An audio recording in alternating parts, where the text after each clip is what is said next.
નમસ્કાર, સ્વાગત છે આપનું ચક્રવાત ન્યૂઝ ગુજરાતીમાં. નમસ્કાર. ચક્રવાત ન્યૂઝના વિશેષ કાર્યક્રમ બેઠકમાં આપ સર્વેનું સ્વાગત છે. મારી સાથે બેઠકમાં જોડાયેલા છે શ્રી જિજ્ઞેશભાઈ કાલાવડિયા. નમસ્કાર જિજ્ઞેશ. નમસ્કાર જપી દાદા. જિજ્ઞેશભાઈ, ચોમાસું પૂર બહારમાં આમ તો શરૂ થયું છે અને ગુજરાતના મોટા ભાગના જિલ્લાઓમાં અત્યારે તોફાની વરસાદ પડી રહ્યો છે. બિલકુલ. એમાંય ખાસ કરીને મહાનગરો એટલે અમદાવાદ, સુરત, વડોદરા અને રાજકોટમાં. એમાં જિજ્ઞેશભાઈ, મારે અત્યારે ચર્ચા કરવી છે કે અમદાવાદ ગાંધીનગર હાઈવે એટલે સરખેજ ગાંધીનગર હાઈવે કે છે એસજી હાઈવે. એટલે એસજી હાઈવે એવું કહેવાય કે ગુજરાતનો એક સારામાં સારો હાઈવે કહેવાય. અને અત્યારે આ જળબંબાકાર થઈ ગયો છે ત્યાં આ વરસાદમાં. અને અત્યારે પરિસ્થિતિ એવી છે કે સામાન્ય સ્કૂટર ચાલકની ત્યાંથી નીકળવું બેહુદું થઈ ગયું છે, બોયલું થઈ ગયું છે. આમ જો કે સ્કૂટરો બંધ પડી જાય, ગાડીઓ બંધ પડી જાય, સામાન્ય નાગરિકોને પરિસ્થિતિ ખૂબ કથળી ગઈ છે.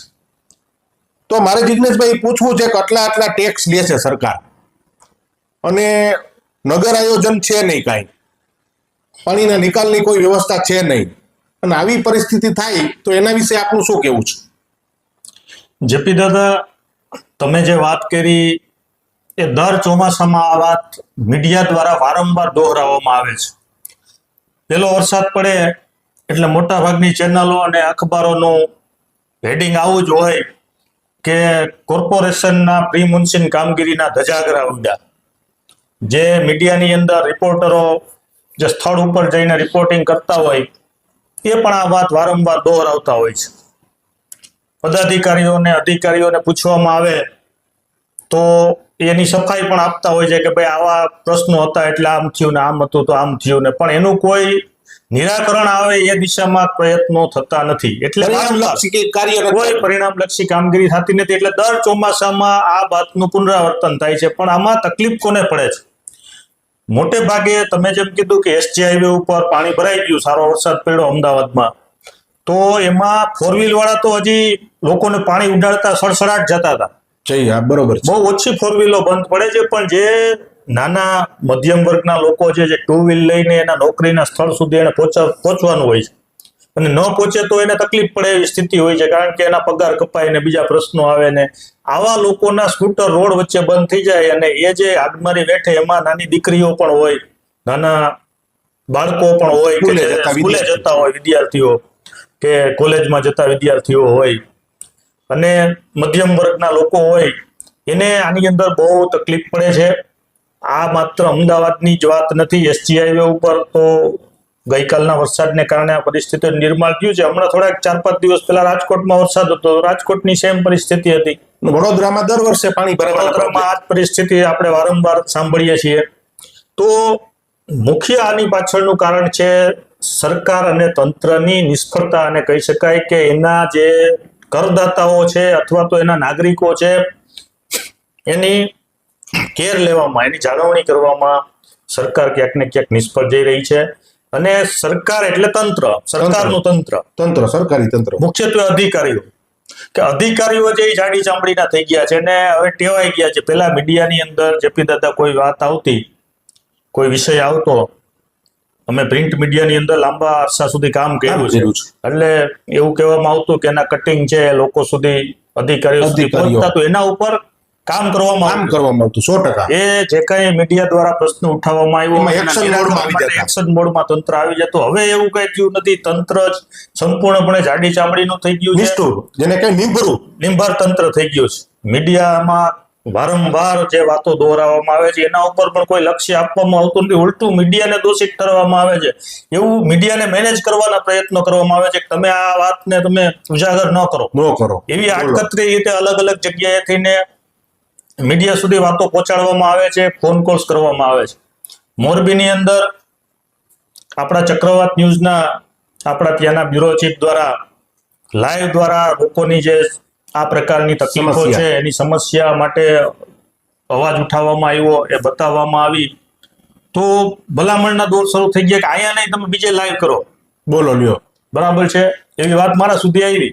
બોલો. એટલે તકલીફ એ છે કે સમસ્યાનો ખરેખર તો કોઈ ટીકા થાય તો તંત્ર એ કે પદાધિકારીઓએ એ ટીકાને સ્વીકારીને એના ઉકેલ માટે પ્રયત્ન કરવા જોઈએ. એ આદર્શ લોકતંત્ર છે. પણ અહીંયા થાય છે એવું કે મીડિયાને મેનેજ કરી લ્યો. મીડિયામાં ન આવે એટલે પબ્લિકને કઈ ફેર પડતો નથી. મીડિયામાં ગમે એમ કરીને મીડિયાનો અવાજ ન આવી ગયો, એનો અવાજ બંધ કરી દો, પછી પ્રજા ભલે હાડમારી ભોગવે અને ચૂંટણી ટાણે તો એને બીજી સાચી ખોટી વાર્તાઓ કરીને આપણે મેનેજ કરી લઈએ. મને એમ છે આ પ્રજા ટેવાઈ ગઈ છે આ વાતથી. પ્રજા ટેવાઈ ગઈ. પ્રજાને કોઈ અફસોસ નથી, પ્રજાને તો મજા આવે છે. પ્રજાને એવું છે કે આવું જ હોય. વરસાદ પડે એટલે સ્કૂટર બંધ થાય જ ને. થાય જ છે ને આપણે હાડમારી ભોગવવાની જ હોય, મુશ્કેલી સહન કરવાની જ હોય. પ્રજાની માનસિકતા એ પ્રકારની થઈ ગઈ છે, પોતાના હક અને અધિકાર પ્રત્યે જાગૃત નથી. એને ખબર નથી કે ડાયરેક્ટ કે ઇનડાયરેક્ટ કેટલો ટેક્સ ચૂકવે છે ને એના કારણે આ સરકારો ચાલે છે. અડધાને એ ખબર જ નથી કે આપણા ટેક્સથી આ સરકાર ચાલે છે. એટલે પ્રજા આખરે છેલ્લો દડો છે એ તો પ્રજાની કોર્ટમાં જ જાય છે. એટલે આપણે બધાએ સામૂહિક રીતે જો અવાજ ઉઠાવીશું અને જનતા છે એ અવાજ ઉઠાવશે, ખાલી મીડિયાથી પણ કશું થવાનું નથી. મેં કીધું એમ હવે એની તંત્ર એવું છે કે જે એકદમ જાડી ચામડીનું છે અને મીડિયાનો અવાજ પણ સંભળાતો નથી. ટૂંકમાં આ સરકાર તો જ જાગે જો જનતા જાગૃત થઈને એમને ભગાવે તો. ક્યાંક સારા પાસાઓ પણ જોવા મળતા હોય છે જેપી દાદા. આપણા પત્રકાર એક છે સુરેન્દ્રનગરની અંદર, એણે એક વરસાદને કારણે ખાડો પડી ગયો હતો અને રાહદારીઓને તકલીફ પડી રહી હતી. એની કલેક્ટરશ્રી સમક્ષ એણે રજૂઆત કરી તો કલેક્ટરશ્રીએ ત્યાં આવીને તાત્કાલિક એક્શન લીધું અને એને એના ઉપર કામ કર્યું. એટલે ક્યાંક સારા અધિકારીઓ છે, જે સારા લોકો સારા ગઢમાં મીઠી વીરડી એવું તો બસ એવું શક્ય છે. સારા અધિકારીઓ પણ છે, નથી એવું નથી. ઓવરઓલ પરિસ્થિતિ જનતાની વિપરીત છે. બીજું જિજ્ઞેશભાઈ, અત્યારે યુદ્ધનો માહોલ ચાલે છે ઈરાન ને ઇઝરાયલ વચ્ચે, અને હમણાં તો અમેરિકા પણ તૈયારી કરી બેઠું છે, લશ્કર સાબદું રાખ્યું છે. અને એનાથી વિશેષ આપણા વડાપ્રધાન મોદીજીએ જે છે ને ટ્રમ્પ માટે નમસ્તે ટ્રમ્પ એવો કાર્યક્રમ રાખ્યો, અને ટ્રમ્પભાઈ હવે ધ્યાન દેતા નથી. ટ્રમ્પભાઈ હવે બધી અવળી વાતો કરે છે. જેપી દાદા, આપણે ક્યાંક ને ક્યાંક આપણી કૂટનીતિની અંદર જે આપણને સફળતા મળવી જોઈએ નથી મળી રહ્યું, એવું ઉડીને આખે વામણા પુરવાર થતા એવું લાગે છે. એનું મુખ્ય કારણ એ છે કે ટ્રમ્પ જેવા, જેને સરમુખત્યાર ટાઈપનો જેનો સ્વભાવ છે, તાનાશાહ ટાઈપનો જેનો સ્વભાવ છે, એવા વ્યક્તિને મોટો કરવામાં નરેન્દ્રભાઈ મોદીએ ઘણું બધું યોગદાન આપ્યું. એણે નમસ્તે ટ્રમ્પનું આયોજન કર્યું ને ત્યાં અમેરિકામાં જઈને અબકી બાર ટ્રમ્પ સરકાર એવા નારાઓ આપ્યા કે જે ખરેખર તો કોઈ વિદેશની બાબતોમાં આપણે દખલગીરી કરવી ન જોઈએ, આપણી ગરિમા પણ નથી. છતાંય આપણે કહ્યું કે ભાઈ ટ્રમ્પ જો ચૂંટાઈ જાય કંઈક ભારત માટે સારું કામ કરે તો. પણ ટ્રમ્પની નીતિઓ બધી અત્યારે પાકિસ્તાન તરફી હોય એવું લાગી રહ્યું છે. એનું ભારત પાકિસ્તાનનું જે તણાવ હતો એની અંદર ટ્રમ્પની ભૂમિકા છે એ એનું તાજું ઉદાહરણ છે. અને એનાથી વિશેષ હમણાં એને પાકિસ્તાનના જનરલ છે જે મુનીર, એને પોતાને ત્યાં ડિનર ડિપ્લોમસી માટે આમંત્રણ આપ્યું અને એવું કીધું કે મને પાકિસ્તાનથી પ્યાર છે. એટલે આવા માણસ કે જેને ખબર છે કે આ આતંકવાદને પ્રોત્સાહિત કરે છે એવો દેશ છે, આતંકવાદીઓનું જ્યાં નિવાસ સ્થાનો છે, આતંકવાદીઓના જે ટ્રેનિંગ સેન્ટરો છે, એવા પાકિસ્તાનની ટ્રમ્પ તરફેણ કરે છે. બોલો. એને વિશ્વના અલગ અલગ આતંકવાદને પ્રોત્સાહન આપનારા દેશોમાંથી અમેરિકાના આવવા પર પ્રતિબંધ મૂક્યો, એમાં પાકિસ્તાનનું ક્યાંય નામ નથી. એટલે ટ્રમ્પ છે એના વૈશ્વિક રાજનીતિમાં પાકિસ્તાનનો મોહરા તરીકે ઉપયોગ કરી રહ્યું છે.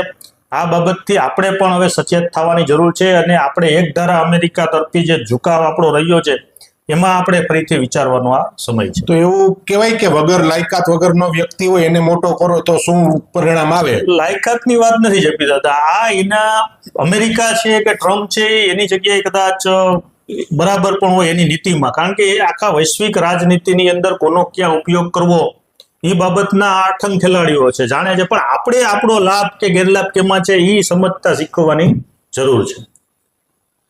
અને વધુ કહેવાનું એ થાય છે કે આવા રસ્તા ખરાબ હોય, ક્યાંય પાણી ભરાતા હોય તો નાગરિકોએ જાગૃત થઈને સામે આવવું જોઈએ. અને અધિકારીઓ માટે ક્યાંક ને ક્યાંક જો હલ્લાબોલ કરવાની જરૂર પડે તો સરકારી કચેરીઓ સામે હલ્લાબોલ કરવો જોઈએ. પણ જ્યાં સુધી નાગરિક નહીં જાગે ત્યાં સુધી પરિસ્થિતિ આવીને આવી રહેશે.